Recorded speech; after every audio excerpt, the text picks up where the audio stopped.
मंगल सन के साथ प्रेम से।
जय जय श्री राधा रमण,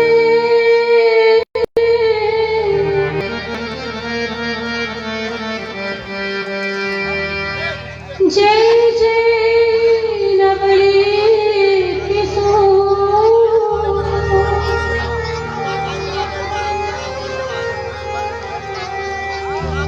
जय गोपी चित चोर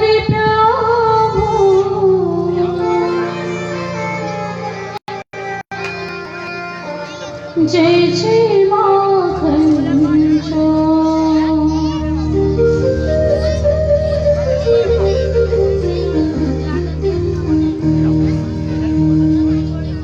श्री राधा मेरे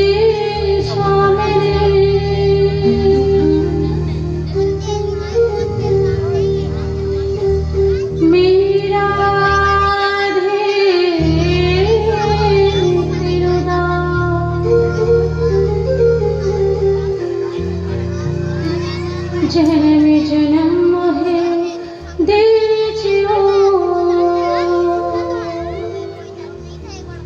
श्री चरण को।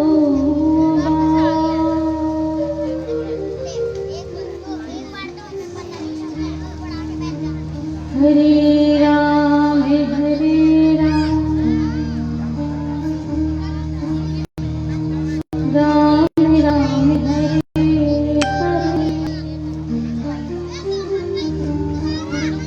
हरे कृष्णा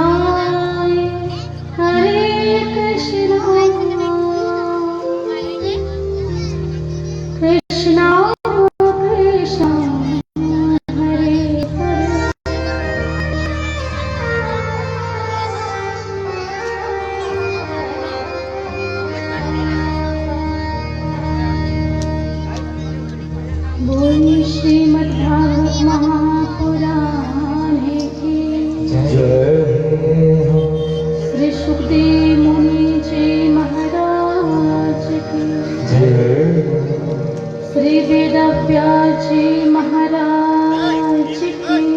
श्री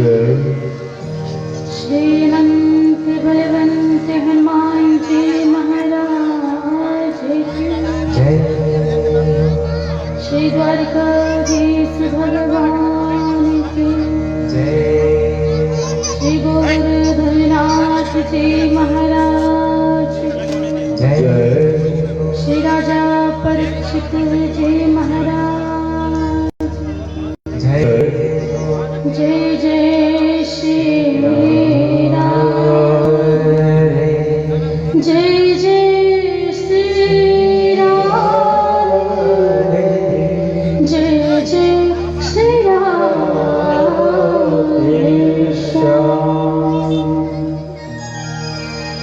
प्रभु श्री बांके बिहारी जी नर्मदा मैया जी की असीम अनुकंपा है आप हम सभी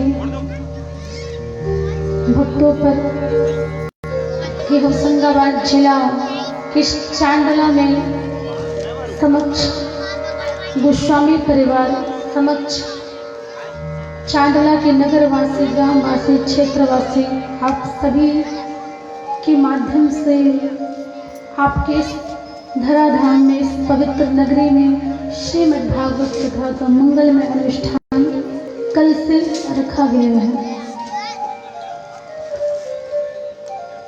आप सभी भक्त दूर दूर से आए हुए भक्तगण श्रोतागण सती अनुसुईया के चरित्रों को धारण करने वाली हमारी माताएं बहनें समक्ष गोस्वामी परिवार कथा के रसिक कथा के प्रेमी कथा के अनुरागी आप सभी भक्तों के हृदय में विराजमान श्री बिहारी जी श्री ठाकुर जी राधा रानी को कोटि कोटि नमन प्रणाम। इस व्यासपीठ से आप सभी भक्तों को जय जय श्री राधे।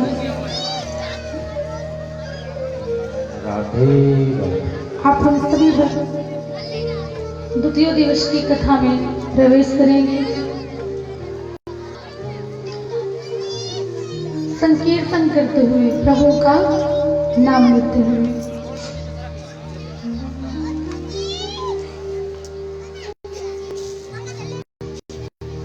हम यहाँ पर इस कथा प्रांगण पर इसलिए आए हुए हैं ताकि प्रभु की लीला प्रभु का चरित्र प्रभु की कथा प्रभु का नाम हमारे जीवन में प्रवेश करे। वो तभी संभव है जब हमारा मन श्री ठाकुर जी के चरणों में लगेगा और श्री ठाकुर जी के चरणों में हमारा मन तभी लगेगा जब हम प्रभु का नाम लेंगे, प्रभु के नाम का कीर्तन करेंगे, प्रभु के नाम की भक्ति करेंगे।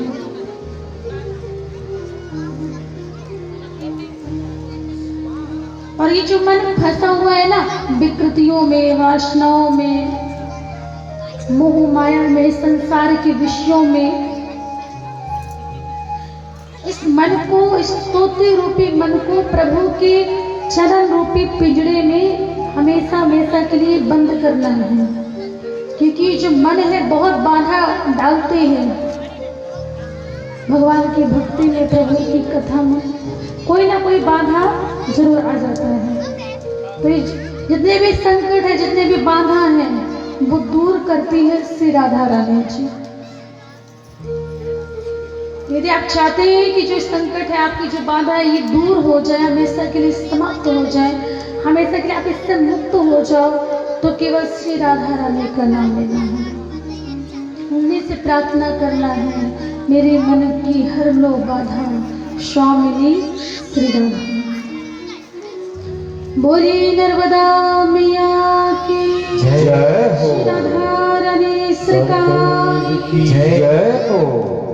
तो आइए प्रेम से श्री राधा रानी से प्रार्थना करेंगे और उनसे कहेंगे क्या। हो मेरे मन की हो मेरे मन की हरे लो बाधा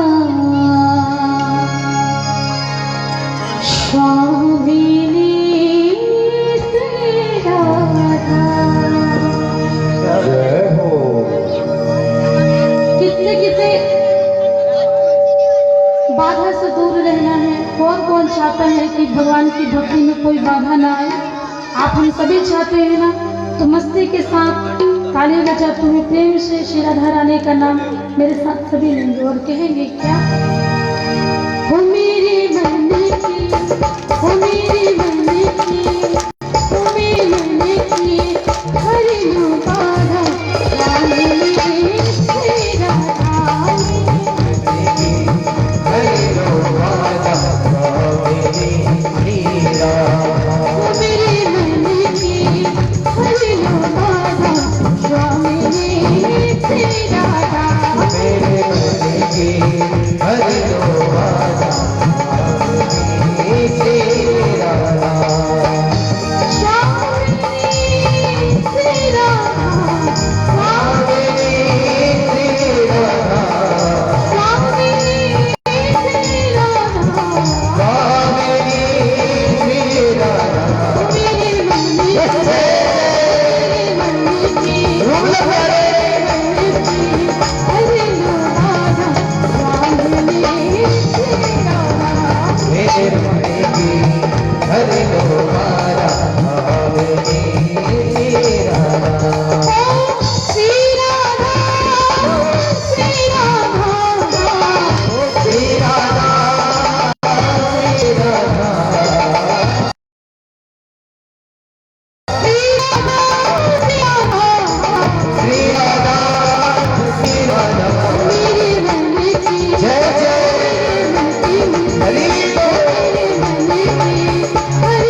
मेरे मन की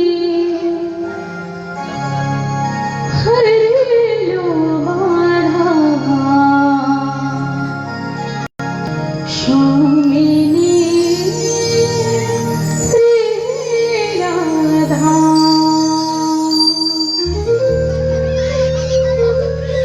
हे श्री राधा रानी जी, सारी विपत्ति से दूर करने वाले, सारे विघ्नों को दूर करने वाले हैं श्री राधा रानी जी। बड़े ही दयालु हैं, कृपालु हैं।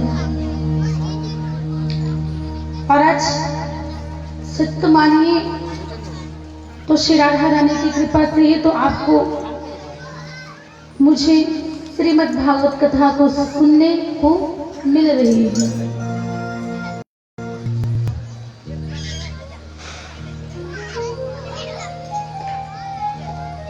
क्योंकि भगवान की जो कथा है, भगवान की कथा का सुनने का अधिकारी हर कोई नहीं है। श्री ठाकुर जी की कथा का अधिकारी तो भगवान स्वयं बनाते हैं। हमारे मन में भाव आया कि चलो कथा सुनने है और हम कथा सुन करके आ गए, तो ये हमारी महानता नहीं है, ये कृपा है श्री राधा रानी की, ये दया है श्री बिहारी जी की। और जब तक श्री ठाकुर जी की कृपा न हो तब तक भगवान की कथा सुनने को नहीं मिलती।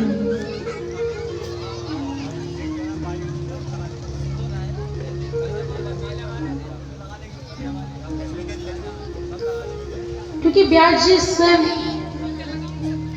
कहते हैं भागवत जी में, परम किच्चन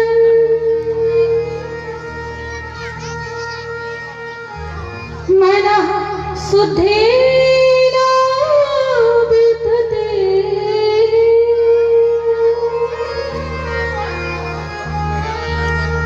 जन्मान्तरे भवति पुण्यम्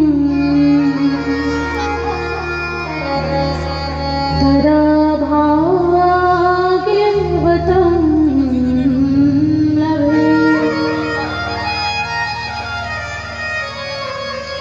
एक जन्म में जब जन्म जन्मांतरों के पुण्य उदय होते हैं तब कहीं जाकर के श्रीमद् भागवत कथा हमें सुनने को मिलते हैं, श्रवण करने को मिलते हैं, पान करने को मिलते हैं।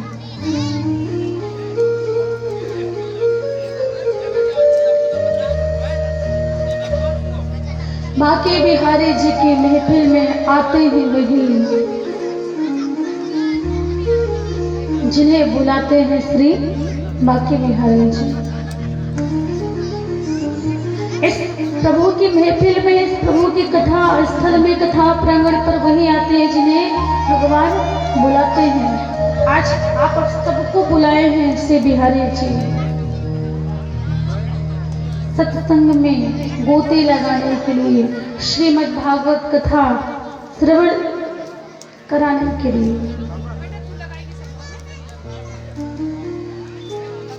ये भागवत क्या है? आप सभी ने कल प्रथम दिन भागवत के महत्व का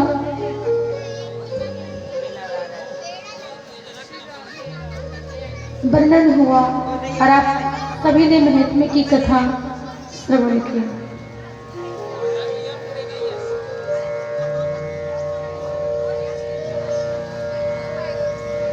देखिए, वास्तविकता में भागवत की महिमा महत्व की कथा में वर्णन आया है और वास्तविकता में भागवत है क्या? तो भागवत है हमारे वेदव्यास जी कहते हैं, बतलाते हैं, गाते हैं। निगम कल्पितरो गलितम फलम सुखि मुखादिमृतम द्रव्य संयुतम पिबते भागवतम रसमालयम मुहुरहो रसिका भुवि भावुकः। ये भागवत क्या है? ये भागवत है वेद रूपी कल्प वृक्ष का पका हुआ फल ही श्रीमद् भागवत है। वेद शास्त्र पुराणों का जो रस है, जो फल है, वो भागवत है। इस प्रकार एक आम का वृक्ष है, वृक्ष का मूल तत्व जड़ है। यदि जड़ नहीं है तो वृक्ष नहीं है, पत्ते नहीं है, फल नहीं है। तत्व भले ही जड़ है, लेकिन जो मिठास है, जो रस है, जो फल है, वह भागवत है।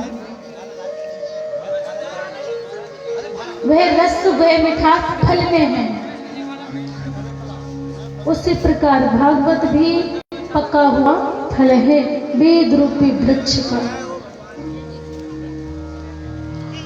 और वर्णन यहाँ तक भी आया है कि जो इस वेद रूपी वृक्ष के नीचे बैठ करके भगवत कथा श्रवण करते हैं, सुनते हैं, उनके प्रत्येक मनोकामनाएं भी पूर्ण होती हैं।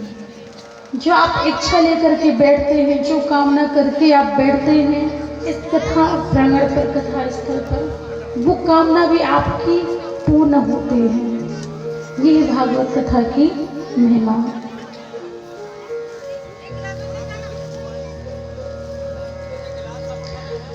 जब कोई भागवत शब्द बोलता है तो भागवत शब्द बोलते समय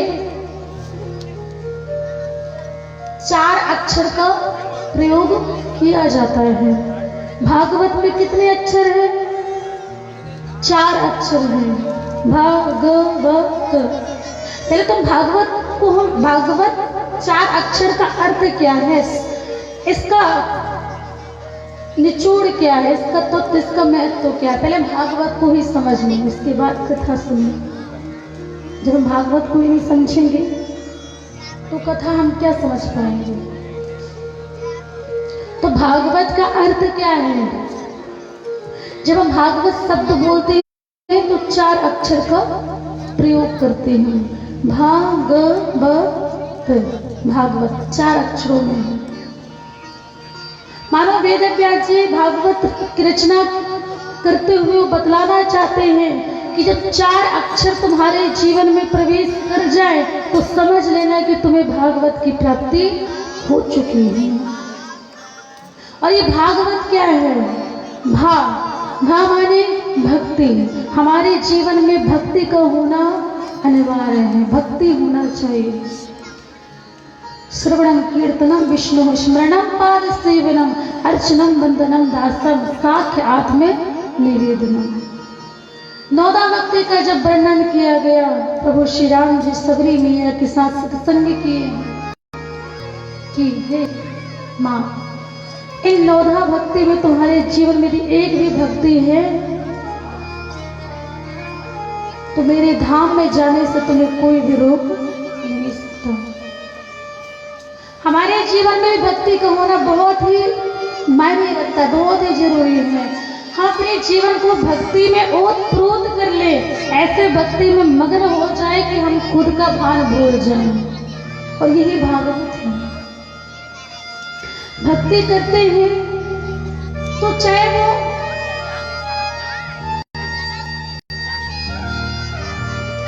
हम 21 घंटे कुछ भी करते रहे, कोई बात नहीं, लेकिन जो 3 घंटे हैं कम से कम ईमानदारी से श्री हरि की कथा में, प्रभु के नाम में, प्रभु के चिंतन में, प्रभु के ध्यान में हम लगाएं।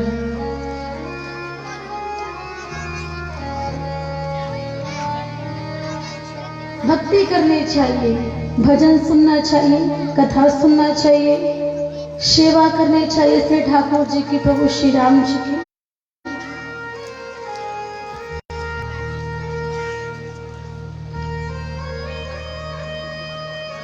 कहते यदि कोई भगवत भक्ति कोई सुनाने वाला हो तो सुनना चाहिए। यदि आपको कोई सुनाने वाला मिल जाए तो हमें बैठ करके एकांत स्थान पर सुनना चाहिए ध्यान से। और यदि कोई सुनने वाला मिल जाए तो उसे भी सुनाना चाहिए। और ध्यान दीजिएगा, यदि सुनने वाला और सुनाने वाला दोनों ही ना मिले तो क्या करना चाहिए? तो कहते हैं एकांत स्थान पर बैठ करके श्री हरि का चिंतन करना चाहिए। यही भक्ति है। तो भक्ति, भा से भक्ति, गा आया, फिर भक्ति के बाद ज्ञान। गा का मतलब है हमारे जीवन में ज्ञान का प्रादुर्भाव होना।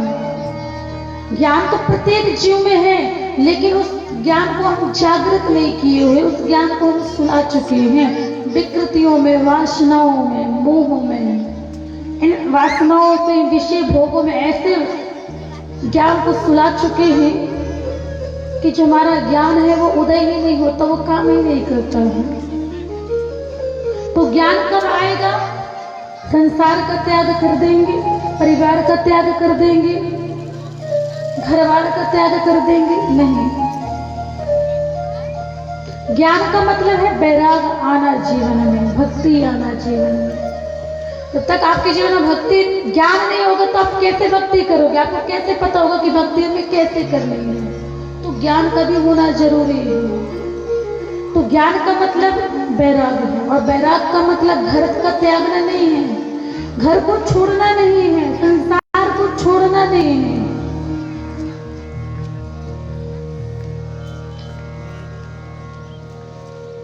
ज्ञान का मतलब वैराग नहीं होता, वैराग का मतलब त्याग भी नहीं होता।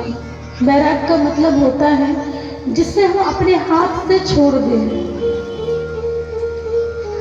उसे त्याग दें, और इसे हृदय से ही त्याग दें, उसे वैराग कहते हैं। जय हो। जीवन में वैराग का होना बहुत जरूरी है। और ज्ञान कब प्राप्त होगा? जब आप सत्संग में आएंगे। जहां सत्संग चल रहा है वहां सत्संग आप करेंगे।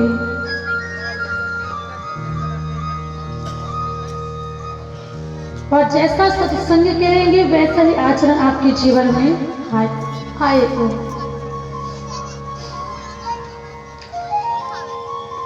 हमारे गोस्वामी बाबा जी ने भी गाया है, बतलाया है और कहा है, बिनु सति संगे विवेकी न होई, बिनु सति संगे विवेकी न होई, बिनु सति संगे विवेकी न होई,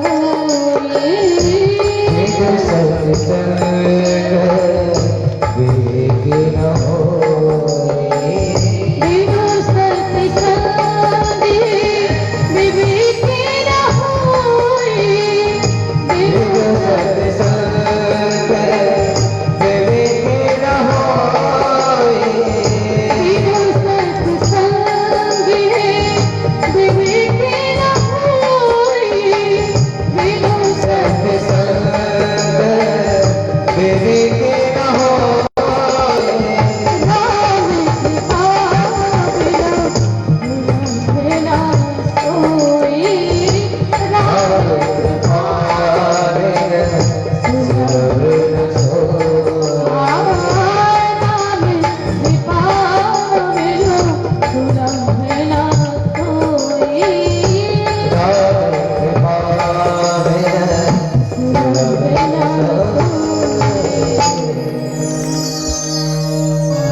हमारे बाबा जी ने बतलाया है, बिनु सत्संग विवेकी न होई, राम कृपा बिनु सुलभ न सोई। और जब तक हम सत्संग नहीं करेंगे तब तक हमें ज्ञान की प्राप्ति नहीं हो सकती।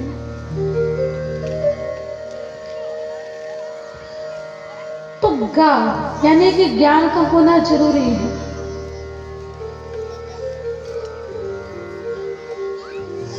वैराग का होना जरूरी है। फिर लास्ट अक्षर में बतलाया है त्याग। क्या मीन्स? तपस्या। हमारे जीवन में भी तपस्या का होना बहुत ही मायने रखता है, बहुत ही जरूरी है। पहले सतयुग में त्रेता में, द्वापर में बड़े बड़े यज्ञ करते थे, तप करते थे, ऐसा कठिन तपस्या करते थे कि खुद का भान भूल जाते थे, स्वयं का भान भूल जाते थे। मैं कौन हूं पता नहीं रहता था, ऐसी कठिन तपस्या करते थे, तब कहीं जाकर के उन्हें मुक्ति मिलती थी। लेकिन इस कलयुग में आप हम सभी धन्य हैं कि हमारा जन्म इस कलयुग में हुआ है। इस कलयुग में तपस्या तो करना है, लेकिन इतनी कठिन तपस्या नहीं करना है कि हमें सब कुछ त्याग करके अखंड तपस्या में लग जाए और खुद को भूल जाए। कलयुग तो कहता है कि मेरे में लाख पाप है, लाख दोष है, लेकिन एक सद्गुण भी, उस सद्गुण को आप तपस्या मान लीजिए और तपस्या के नाम पर केवल प्रभु का नाम लेना है, सुमरना है। राम राम कृष्ण कृष्ण गोविंद गोविंद हरे हरे।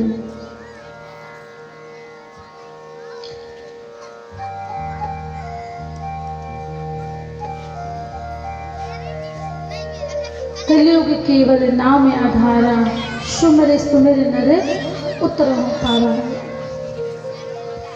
कलयुग कहता है मेरा नाम केवल सुमर लो, और धन्य हमारा जीवन के हम इस कलयुग में आए हुए हैं, जिस कलयुग में केवल नाम सुमरने मात्र से व्यक्ति भव से पार हो जाता है। चाहे वो किसी भी आप हाल पर प्रभु का नाम लीजिए, चाहे कैसे भी परिस्थिति हो, आपकी कैसे भी कंडीशन हो, आपके बस भगवान का नाम जिस देश में, जिस देश में परदेश रहूं, राधा रमन राधा रमन राधा रमण कहूं।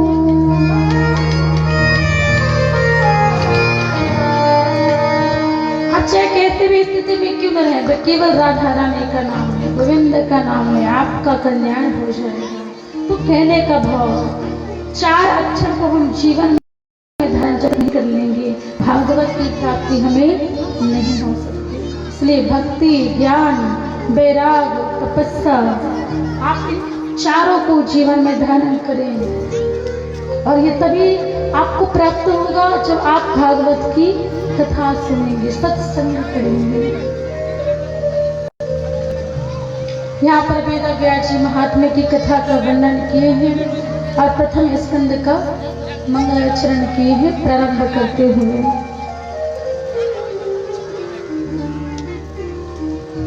कि जन्मो दशयतोन्वयादितरेत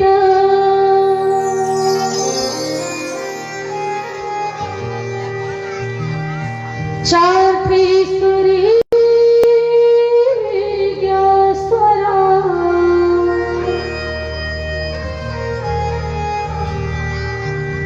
तेने ब्रह्महृदायादि कवये मोहयन्ते सूर्यो।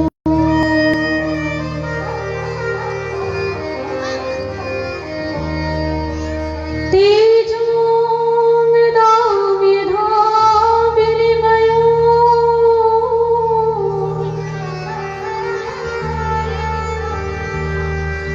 यत्र त्रिसर्गो मृषा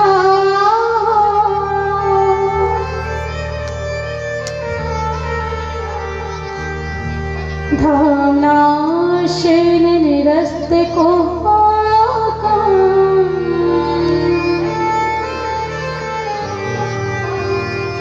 सत्यं परं धीमहि।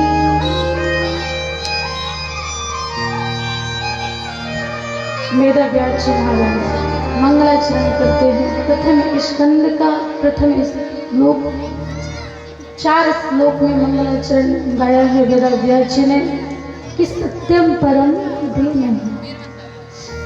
प्रथम स्कंद का वर्णन करते करते हुए, प्रारंभ करते हुए वेदव्यास जी मंगलाचरण करते हैं, यानी कि स्तुति करते हैं, ध्यान कर रहे हैं, वंदना कर रहे हैं, चिंतन कर रहे हैं। मैंने कल आपको बतलाया था ना कि मंगलाचरण क्यों करनी चाहिए, क्यों की जाती है। मैंने आपको मंगलाचरण का महत्व ही कल बतलाया था। लेकिन मंगलाचरण करते हुए सत्य का प्रतिपादन कर रहे हैं वेदव्यास जी कि सत्यम परम धीम।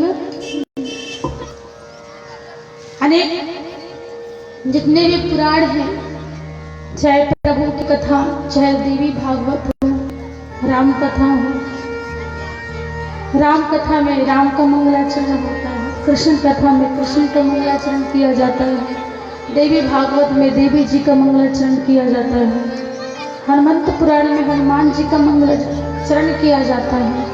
लेकिन संसार में एक ही पुराण है, वो है श्रीमद् भागवत महापुराण। जिन पुराण का मंगलाचरण करते समय किसी देवी न किसी देवता का नाम लिया गया है। सत्यम परम धीमहि करके स्पष्ट कर दिया है वेदव्यास जी ने कि जो भागवत है ये सबकी है, ये उसकी है जिसके जीवन में सत्य है। ये भागवत उसकी है जिस जो अपने जीवन को धर्म के पथ पर ले जाता है। चाहते तो वेदव्यास जी कृष्णम परम धीमी कर सकते थे, लेकिन उन्होंने सत्यम परम धीमी ही कहकर संबोधन किया। हम सबको बतलाया कि भागवत भी बिक ना जाए, भागवत भी बट ना जाए, भागवत भी किसी संप्रदाय न ले जाए, कि संसार में लोग संप्रदाय पर बहुत मरते हैं कि इस संप्रदाय का है तो उस संप्रदाय में हमें सम्मिलित नहीं होना है, ये हमारा संप्रदाय है तो हमें अपने संप्रदाय पर रहना है। एक जगह, एक नगर में, एक शहर में मंदिर नहीं था, तो गांव वाले इकट्ठा हुए और गांव वालों इकट्ठा होकर के सरपंच मुखिया जी के पास गया और कहा, भैया ऐसा करो मुखिया जी कि हमारे नगर में मंदिर नहीं है, चलो मंदिर का निर्माण करो। तो मुखिया जी मंदिर का निर्माण किए। अब कहा हमारे नगर में मंदिर भी तो होना चाहिए, तो वहां पर शिवालय बनाया गया, महादेव का मंदिर। तो जो शिव जी के भक्त थे वो जाते, लेकिन राम और कृष्ण के भक्त नहीं जाते थे। इतना भेदभाव। तो फिर बैठक लगाई कि देखो तो शिवालय का जो मंदिर आपने बनाया ठीक है, लेकिन राम और कृष्ण के भक्त भी तो नहीं जाते, ऐसा मंदिर बनाओ कि राम कृष्ण के भक्त जाए। तो शिवालय को हटा करके राम जी का मंदिर बनाया गया, राम दरबार लगाया। तो जब राम दरबार लगाया गया तो राम के ही भक्त जाते, कृष्ण के भक्त नहीं जाते। बड़ी विडंबना आ गई, अब क्या किया जाए। फिर बैठक लगाई गई तो कहा अब क्या किया जाए, अब तो केवल राम के ही भक्त आते, तो कृष्ण का मंदिर बनाया गया। राम का मंदिर हटवा करके कृष्ण का मंदिर जब बनाया गया तो लोगों ने कहा अब तो कृष्ण के ही भक्त आते, राम के भक्त आते ही नहीं।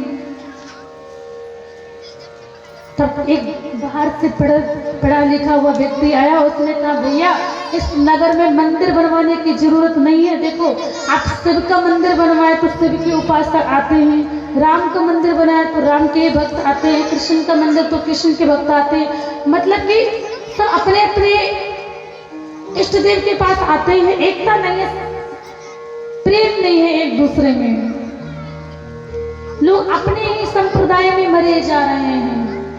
एक काम करो, रेस्टोरेंट बनवा दो, सारे संप्रदाय के लोग यहाँ पर आएंगे, फिर कोई ये नहीं कहे कि हमारे संप्रदाय का यहाँ पर भोजन नहीं मिलता।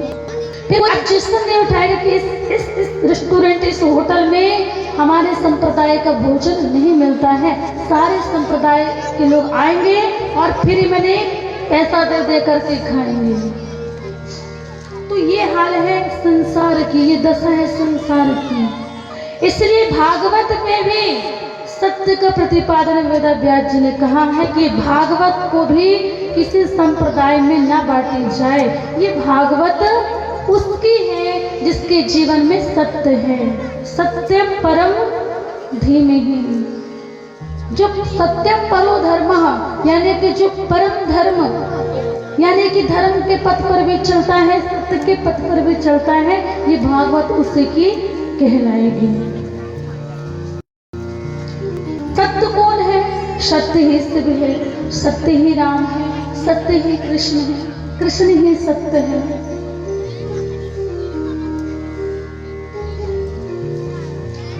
सत्य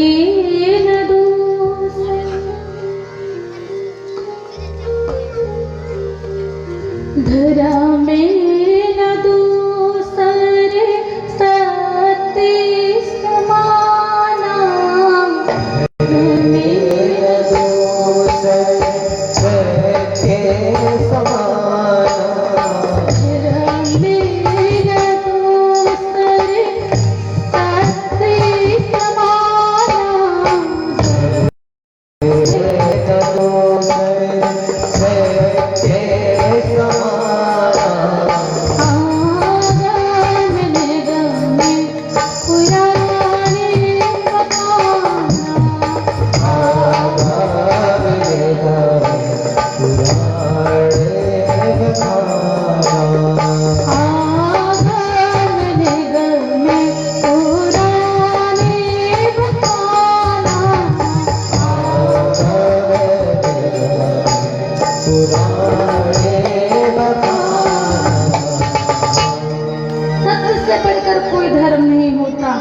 धर्म से बढ़कर कोई सत्य नहीं होता।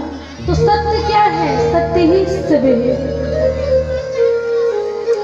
जो भक्त सत्य के मार्ग पर चलेगा, यानी कि सत्य को अपनाएगा, सत्य का मतलब है भगवान, नारायण, कृष्ण, राम, भगवान ही सत्य है, सत्य ही भगवान है। इस संसार में भगवान के अलावा कुछ भी सत्य नहीं है, सब असत्य है, सब झूठ है, सब मिथ्या है। और धर्म क्या है? धर्म है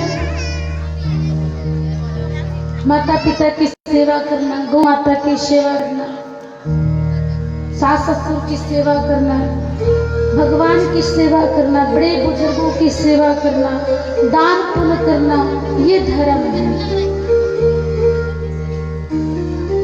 रोते हुए को हंसाना, भूखे को भोजन कराना, प्यासे को पानी पिलाना, ये हमारा परम धर्म है।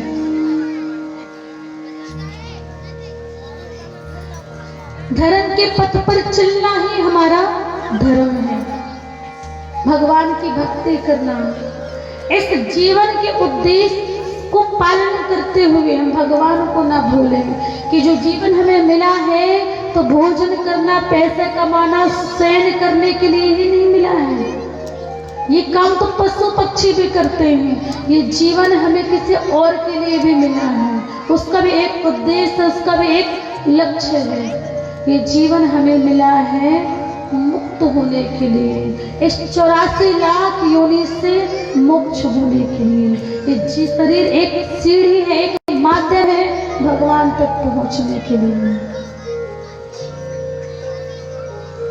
तो परम धर्म और सत्य दोनों को जीवन में साथ लेकर के जो चलेगा, उसे को ये भागवत की प्राप्ति होगी। आगे सूत जी महाराज सौनक जी महाराज को सुंदर प्रभु की अद्भुत कथा श्रवण करा रहे हैं, सुना रहे हैं।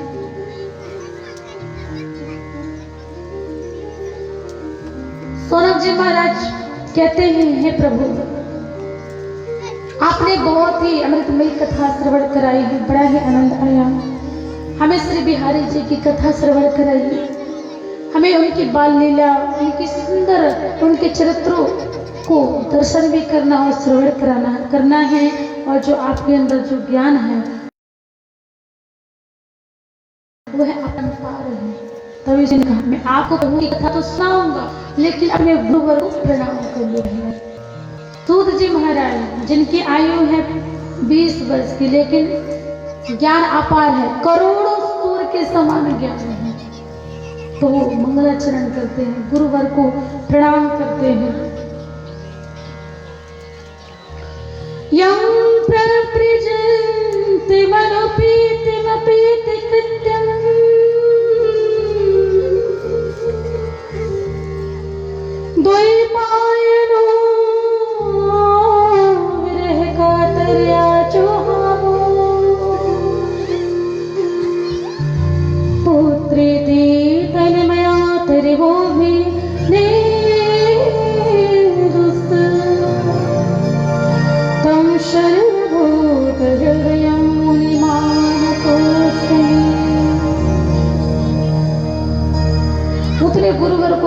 कर रहे हैं कि मेरे गुरुवर हैं जो बैरागी हैं, जिन्होंने अपने इंद्रियों को दमन कर लिया है, जिनके नाम से ही भागवत जाने जाते हैं, गुरुदेव को प्रणाम करते हैं सूत जी महाराज कि बोलिए श्री सुखदेव मुनि जी महाराज की जय। सूत जी महाराज जी के जो गुरु हैं वह है श्री सुखदेव मुनि जी महाराज। और कोई भी कार्य करने से पहले अपने गुरु जी को प्रणाम जरूर करना चाहिए, गुरु जी का नाम भी जरूर लेना चाहिए। तो श्री सुखदेव मुनि जी का नाम ले रहे हैं श्री सूत जी महाराज, गुरु की महिमा का वर्णन कर रहे हैं कि हे प्रभु, मेरे जीवन में गुरु है, वो गुरु के रूप में मुझे भगवान मिल गए हैं। गुरु बिना भाव कर ही ना कोई, गुरु बिना भाव से पार भी कोई नहीं होता, क्योंकि गुरु भगवान के जैसा होता है। गा यानी अंधकार, रू यानी प्रकाश, जो अंधकार से दूर करके जो हमें प्रकाश की ओर ले जाए वही तो हमारा गुरु है। और गुरु उसे बनाना चाहिए जो आपको भक्ति में मिला दे, भक्ति से ओतप्रोत करा दे, जो आपको भगवान से प्रीति करा दे, प्रेम करा दे, अनुराग करा दे, वही हमारा सच्चा गुरु हो सकता है। और यहाँ पर सूत जी महाराज अपने गुरु जी का नाम ले रहे हैं, गा रहे हैं, गुरुवर तुम्हारे प्यार ने जीना सिखा दिया, गुरुवर तुम्हारे नाम ने मुझे इंसान बना दिया। तो आइए प्रेम से भजन के माध्यम से गुरु जी की स्तुति सूत जी महाराज गा रहे हैं प्रेम से। गुरुवर तुम्हारे प्यार ने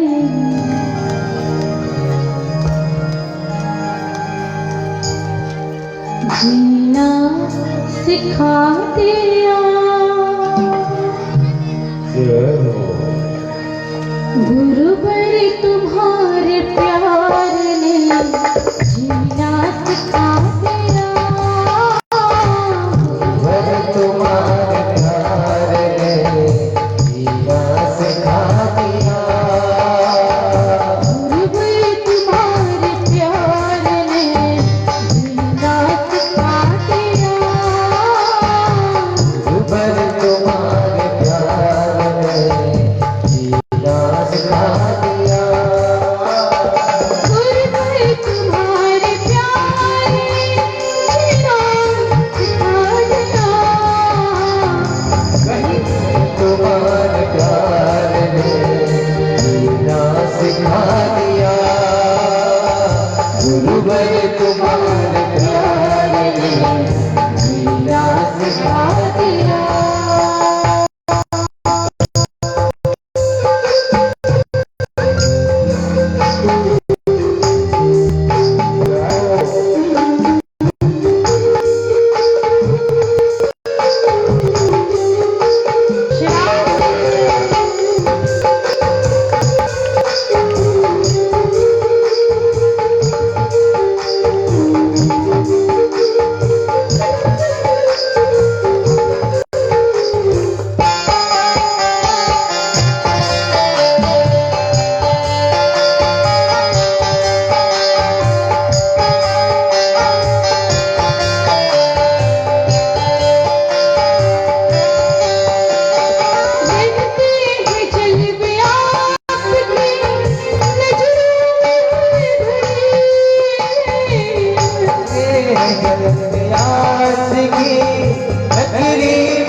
मुझ पे झुका दिया।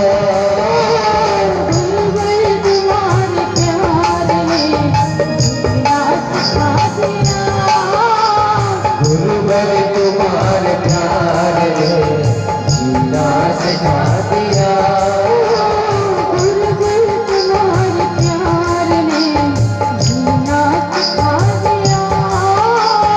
गुरुवर तुम्हारे प्यार ने जीना सिखा दिया।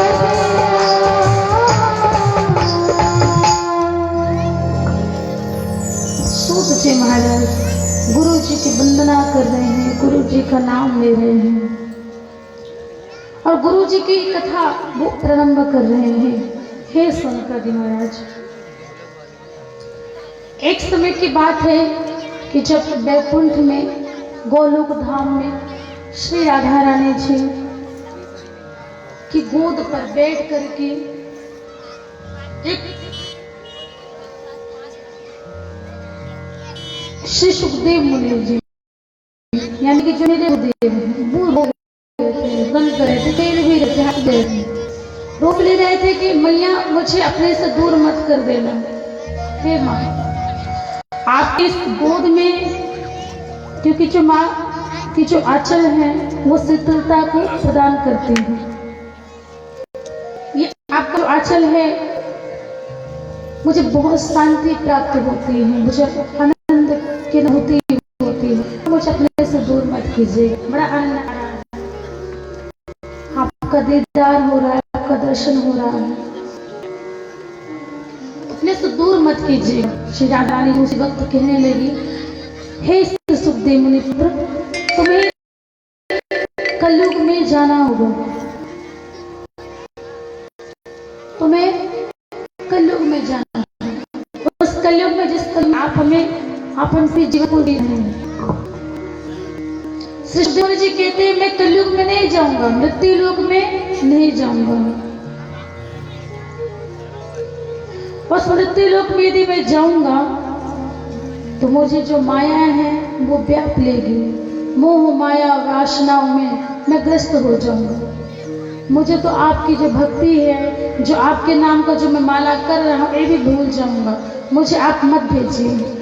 लेकिन राधा रानी ने कहा नहीं, तुम यदि मृत्यु लोक नहीं जाओगे तो भागवत का प्रचार कौन करेगा और भागवत की कथा कौन सुनेगा, और कोई भगवत की कथा ही नहीं सुनेगा तो उसकी मुक्ति कैसे होगी। और ये भागवत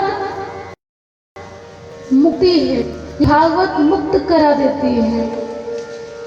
ये भागवत मरने की तैयारी भी कराती है कि मरना तो सबको है, लेकिन कैसे मरना है, मरने की भी तैयारी होती है। जब हम कहीं जाते हैं ना तो उस चीज की तैयारी करते हैं कि नहीं करते हैं।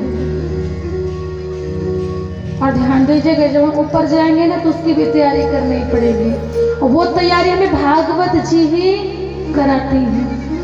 राधा रानी जी कहती है कि तुम मृत्यु लोक में तुम्हें तो जाना ही पड़ेगा, और तुम्हें वचन देती है कि तुम्हें माया नहीं व्यापेगी। राधा रानी की बात उन्होंने सुनी, प्रणाम की, जो आज्ञा लिया, और सुखदेव मुनि जी पक्षी के गर्भ में प्रवेश कर गए हैं। तूफान आया है, बड़े वेग से तूफान चला है, और पक्षी ने एक अंडे को कैलाश पर्वत में डाला है। वो अंडा फूट गया है, अंडा भले ही फूटा हुआ है लेकिन उसमें प्राण आने की संभावना भी है। नारद जी ने इस दृश्य को देखा, नारद जी ने कहा आगे की लीला भी शुरू करनी है, तो आगे की लीला शुरू कैसे हो, तो चलो झगड़ा ही करा दिया जाए। क्योंकि नारद जी विचार भी कर रहे हैं, लक्ष्मी विष्णु मैंने झगड़ा कराया, ब्रह्मा ब्रह्मांड से मैंने झगड़ा कराया, लेकिन भी पार्वती मैया भी महादेव जी भी बाकी हैं, थोड़ा दोनों का झगड़ा करा दे। तो नारद जी महाराज देख रहे हैं, इस समय मुहूर्त निकाला है कि इस समय की स्थिति किस नक्षत्र में झगड़ा कराया जाए।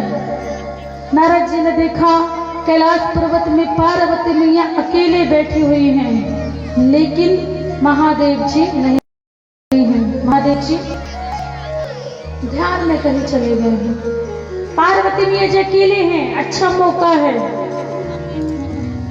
नारद जी मैया को अकेला देख करके नारायण नारायण करते हुए कैलाश पर्वत पहुंचे और देखा तो पार्वती मैया अकेले थी और कहा मैया जी आपको प्रणाम। पार्वती जी ने कहा कि नारद आजकल तुम नजर नहीं आते हो, पहले तो बहुत आते थे, अब क्या हो गया है? अब कोई हमसे गलती हो गई है क्या? कभी आते नहीं हो, कभी जाते नहीं हो क्या गया तुम्हें? नारद जी ने कहा मैया वो क्या है ना कि आजकल मैंने आना जाना बंद कर दिया है, जहां देखो वही दिखावा, मतलब निकल गया तो पहचानते नहीं, जहां देखो वही दिखावा, प्रेम छलावा, झूठ। प्रेम भी पत्नी यदि पति से प्रेम करती है तो केवल स्वार्थ से, पति यदि पत्नी से प्रेम करते हैं तो भी स्वार्थ से, बच्चे यदि माता पिता से प्रेम कर रहे हैं तो भी उसमें ना कोई उनका स्वार्थ है, और माता पिता भी बच्चे से प्रेम कर रहे हैं उसमें भी कोई ना कोई स्वार्थ ही है। इस संसार में कोई निस्वार्थ प्रेम नहीं कर रहा है, सब दिखावा है, सब झूठा प्रेम है। पार्वती जी ने कहा अरे नारद तुम ये क्या कह रहे हो, बहकी बहकी बातें किए जा रहे हो, दिखावे का प्रेम है, प्रेम सच्चा नहीं। किसकी बात कर? आज भी संसार में प्रेम है, आज भी प्रेम है। नारद जी ने कहा मैंने तो आज तक कहीं सच्चा प्रेम नहीं देखा, तुम किसकी बात कर रहे हो? नारद जी ने कहा सूर्य नर मुनि सबकी रीति, स्वार्थ लागे करहा सब प्रीति, सूर्य नर मुनि सबकी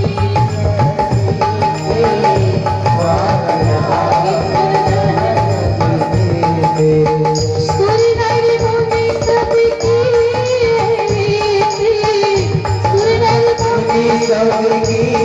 सबकी स्वार्थ लागे करहा सब प्रीति, स्वार्थ लागे करहो सब प्रीति, सूर्य नर मुनि सबकी रीति, स्वार्थ लागे करहा सब प्रीति, सूर्य नर मुनि सबकी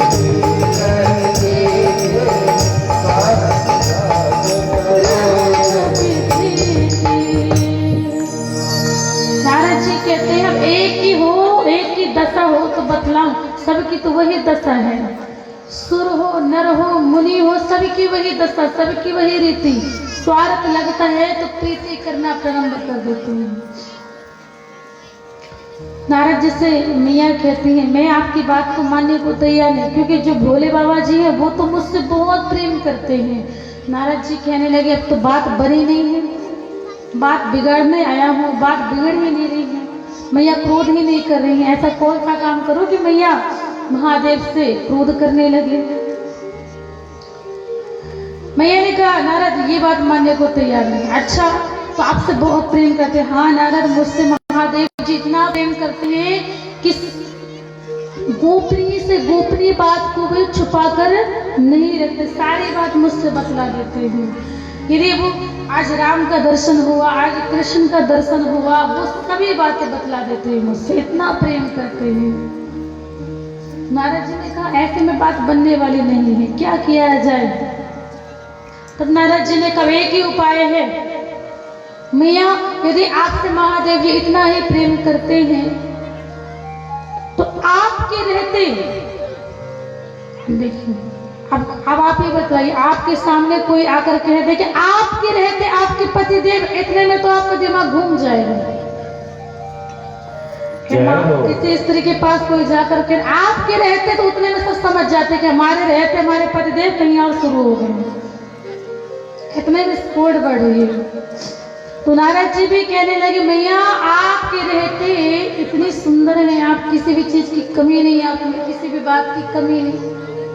आपके रहते पर स्त्री की मुंडू की माला बाबा धारण क्यों करते हैं? यदि आपसे इतना प्रेम करते हैं तो आप बतला, आपको पता है क्या?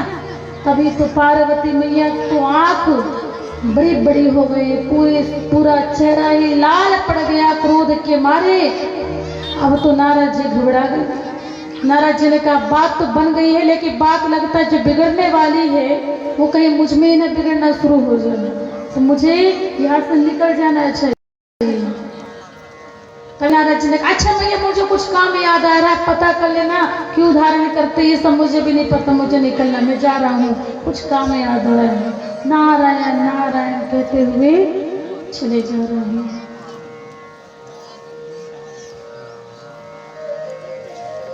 बीच मार्ग में महादेव जी मिले। महादेव जी को प्रणाम कर रहे हैं नारद जी और कहते हैं हे नारद जी आप जल्दी शीघ्र कैलाश पर्वत में जाइए, क्योंकि मैं आपको बहुत याद कर रही हूँ। तभी महादेव जी ने कहा अरे नारद जिस घर से तुम निकलो वहां कोई याद न करे, ऐसा कभी हुआ है क्या? अब तुम आ चुके हो तो याद बदल है, याद कर नहीं होंगी। अब महादेव जी गए हैं कैलाश पर्वत में। पार्वती मैया जी बड़ी रुष्ट होकर के बैठी हुई हैं, तो बैठी हुई हैं, नजर नहीं आ रही है, दिखाई नहीं दे रही है। पहले जमाना में क्या बनाया जाता था पता है? कोप भवन, जहां पर के कई मैया भी गई थी। कोप भवन घर बनवाते समय एक कमरा स्पेशल बनाया जाता था जिसमें लिख दिया जाता था कोप भवन। अब बनवाया जाता है, आपके यहाँ है चांडल में कोप भवन कहीं? बताइए नहीं है। पूछेंगे आप जानना चाहते हैं कोप भवन पहले क्यों बनाया जाता था, क्यों नहीं बनाया जाता? बतला दो क्या? अब पहले जमाने में तो मैं भी नहीं थी, मैंने भी सुना ही है, चलिए बतला देती हूँ। पहले जमाने में कोप भवन बनाया जाता था क्योंकि पहले लोग थोड़ा मर्यादित थे। यदि पति पत्नी को लड़ाई करना रहता था, झगड़ा करना होता था, तो पत्नी देवी चली जाती थी कोप भवन में। पति देव को पता चलता था कि आज थोड़ी कुश्ती करनी है, आज लड़ाई करना है, झगड़ा करना है, तो दो चले जाते थे कोप भवन में और दोनों लड़ते थे, एक दूसरे को देते थे और वहां से चुपचाप चले जाते थे। लेकिन घर वालों को पता नहीं चलता था कि आज पति पत्नी में झगड़ा भी हुआ है, इसलिए पहले कोप भवन बनाया जाता था। पता चल गया ना? अब ये पूछे कि अब कोप भवन क्यों नहीं बनाया जाता, वो भी बतला देती हूँ। पहले कोप भवन इसलिए बनाया जाता था कि पहले की जो माताएं बहनें थी उनको जरूरत थी, लेकिन अब इसलिए कोप भवन नहीं बनाया जाता है कि आज की माताएं और बहनों को जरूरत नहीं है। आज की माताएं बहनें तो यदि क्रोध आए तो बीच रास्ते बीच चौराहे में ही पतिदेव से शुरू हो जाते हैं। जय हो। यदि लड़ना भी होता है, झगड़ना भी होता है, तो अभी बात क्लियर करो, अभी पूछ रही, अब ससुर जी गुजर रहे हैं, सासू माँ कौन है, उससे कोई मतलब नहीं है। अब जब बीच चौराहे में लड़ना झगड़ना शुरू कर रही है तो कोप भवन की बड़ा जरूरत क्या है? आज के जमाने में यदि पति पत्नी में झगड़ा हो तो घर वाले ही नहीं, परिवार वाले ही नहीं, पूरे नगर वालों को ये पता चलता है कि आज उस घर में उनके यहाँ झगड़ा हुआ है, लड़ाई हुई है। इसलिए अब कोप भवन नहीं बनाया जाता। पार्वती मैया भी चली गई, रुष्ट होकर बैठ गई गुफा में, कक्ष में। महादेव समझ गया अब ये कोप में है, मतलब क्रोध में है, अब लड़ना होगा, झगड़ना होगा। अब मैया यदि रूठ जाए तो बाबा भी डरने लगता, अब महादेव डर रहे हैं। और पत्नी देवी यदि क्रोध में आ जाए तो अच्छे अच्छे पति की हिम्मत नहीं पड़ती सामना करने की। सही कह रही हूँ ना? दादाजी कह रहे हैं बिल्कुल परफेक्ट। जय हो। कि जब दादी रूठ जाती है तो मैं नहीं जाता। तो भैया अब आप सही तो कह रही हो ना, महादेव जो देवों के देव है, वो जब उनकी हिम्मत नहीं हुई देवी के सामने जाने की, तब तो आप नॉर्मल हैं। और बस मैया जब क्रोध में आ जाए तो अच्छे अच्छे पतियों की जो बुद्धि है वो काम नहीं करते थे। महादेव भी डर गए, क्या करूं? का देवी क्यों रुष्ट में हो, क्या है? अरे जाओ जाओ, दिखावा मत करो, बड़े यार दिखावा करने वाले, प्रेम हम तो करते नहीं हो, सब झूठ बोलते हो, दिखावा करते हो। मैया से कहते बाबा, अरे देवी मैं तुमसे इतना प्रेम करता हूँ, इतना अधिक प्रेम करता हूँ, कौन कहता है कि मैं तुमसे प्रेम नहीं करता? किसने भड़काया है, किसने कुछ मेरी शिकायत की है तो बतलाओ। आप यदि मुझसे प्रेम करते हैं तो मेरे रहते किसी और स्त्री के मुंडों की माला धारण क्यों करते हैं? अरे माला ही धारण करनी है आपको तो हीरे जवाहर की कीजिए, रुद्राक्ष की कीजिए, मोतियों की कीजिए, स्वर्ण की कीजिए। इतने सारे तो माला है संसार में, स्त्री की माला धारण करना जरूरी है क्या? और मेरे रहते भला मुझ में क्या कमी है? अब वो तो पार्वती मैया थी, वो तो पूछ रही है, और आज की जो देवी है, आज की जो पार्वती मैया, वो तो पूछती नहीं है, वो तो कोर्ट कचहरी के चक्कर लगवा देते हैं। एक बार उन्हें पता तो चले पतिदेव की सेटिंग कहाँ है, हमारे रहते कहीं और भी बात हो रही है तो वो तो बिना इन्फॉर्म किए शुरू करा देती हैं। अब लगाओ कोर्ट कचहरी के चक्कर। अब एक नहीं, हमारे रहते चार चार रखो, देखते हैं कैसे रखती हैं। अब वो तो पार्वती मैया ठहरी, वो तो कुछ नहीं बोली, बस इतना ही पूछने लगी कि मेरे रहते किसी और स्त्री के मुंडों की माला धारण करते हो। ये बात समझ में नहीं आई। तभी महादेव जी कहने लगे, अरे देवी मैं तुमसे इतना प्रेम करता हूँ कि जब जब तुम लीला के माध्यम से दुर्गा, काली, शारदा, अंबिका, चंडी, ज्वाला, विराशिनी, अनेक जो तुमने रूप धारण किया है, शरीर भी धारण किया है लीला करने के लिए, और जिस जिस शरीर का तुमने त्याग किया है, मैं उस मुंडों को पिरो करके, इकट्ठा करके, एकत्रित करके अपने गले पर धारण किया है, ताकि तुम्हारा चिंतन मुझे हमेशा बना रहे, तुम्हें हमेशा मैं देखता रहूं। मैं तुमसे इतना प्रेम करता हूँ देवी, और तुम कहती हो कि मैं तुमसे प्रेम नहीं करता। मैं तुमसे बहुत प्रेम करता हूँ।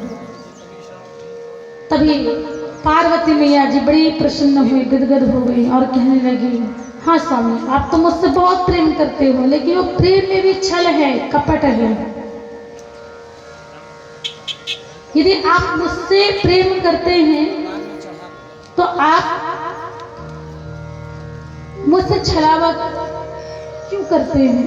मतलब अरे मेरा जन्म होता है, मेरी मृत्यु होती है, ना आपका जन्म होता है ना आपकी मृत्यु होती है, ऐसा क्यों? तभी महादेव जी ने कहा, देवी हमने अमर कथा का पान कर रखा है, और जो प्राणी अमर कथा का पान कर लेता है उसका न बार बार जन्म होता है, न बार बार उसकी मृत्यु होती है। ये अमर कथा क्या है प्रभु, आप हमें भी तो अमर कथा सुनाइए। तभी महादेव जी कहते हैं, अमर कथा ही तो श्रीमद् भागवत कथा है, और श्रीमद् भागवत कथा ही अमर कथा है। ध्यान दीजिएगा बंधुओं, जब आप श्रीमद् भागवत कथा सुनते हैं तो इस आवागमन से हमेशा के लिए आपको छुटकारा मिल जाता है। पुनरपि मरणम पुनरपि जननम पुनरपि जन्मे जठरे, बार बार जन्म मरण के चक्कर से हमेशा के लिए हम मुक्त हो जाते हैं। ये है अमर कथा, और वही अमर कथा सुनने के लिए आज देवी पार्वती मैया जी महादेव के समक्ष बैठी हुई है, और बैठ करके सुंदर अमर कथा का पान करने के लिए आई हुई।